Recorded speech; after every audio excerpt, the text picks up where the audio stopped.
Isang magandang hapon po sa ating lahat. Alamin natin ang magiging lagay ng panahon ngayong araw ng Biyernes at sa mga susunod na araw. Sa kasalukuyan po ay patuloy pa rin umiiral ang hanging habagat or southwest monsoon na nakakaapekto sa western sections or kanlurang bahagi ng northern as well as central Luzon. Although sa ngayon po may kahinaan yung epekto nitong habagat at wala po tayong naasahan ng malawakang mga pag-ulan dulot na epekto ng southwest monsoon. Meanwhile, for Metro Manila at sa malaking bahagi naman po ng ating bansa, asahan po natin magiging maaliwalas ang ating panahon. Liban na lamang yung mga tsansa ng mga isolated mga pag-ulan dulot ng localized thunderstorms ngayong hapon or mamayang gabi. Sa magiging lagay naman ng panahon bukas sa Luzon area, magpapatuloy pa rin yung mainit at malinsahang panahon sa malaking bahagi ng Luzon. Although may mga tsansa pa rin ng mga isolated, yung mga mapanandali ang buhos ng ulan dulot ng mga localized thunderstorms, usually sa hapon po yan o sa gabi.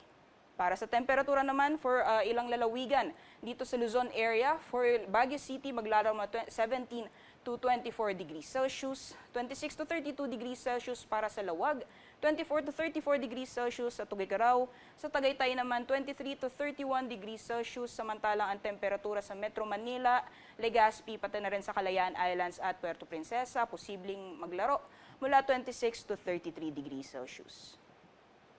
Sa magiging lagay ng panahon naman dito sa Kabisayaan, pati na rin sa Mindanao, magpapatuloy pa rin yung mainit at maalinsangang panahon, liban na lamang yung mga tsansang isolated mga pagulan dulot ng mga localized thunderstorms.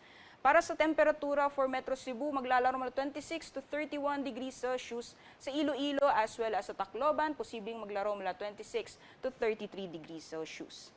Sa Cagayan de Oro naman, 24 to 32 degrees Celsius, samantalang sa Zamboanga as well as sa Davao, ang temperatura ay posibleng maglaro mula 25 to 34 degrees Celsius.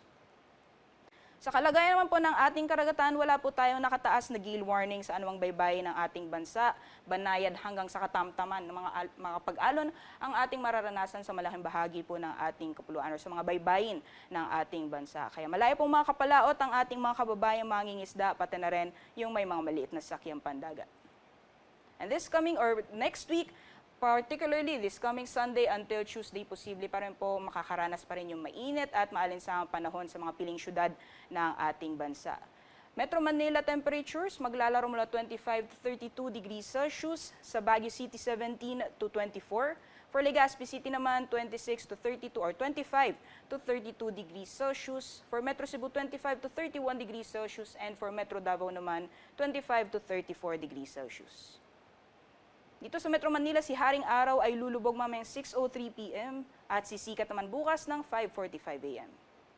At para sa karagdagang impormasyon, mangyari lamang na i-like at i-follow ang aming social media accounts. Mag-subscribe sa aming YouTube channel at bisitahin lamang ang aming website pag-asa.dost.gov.ph.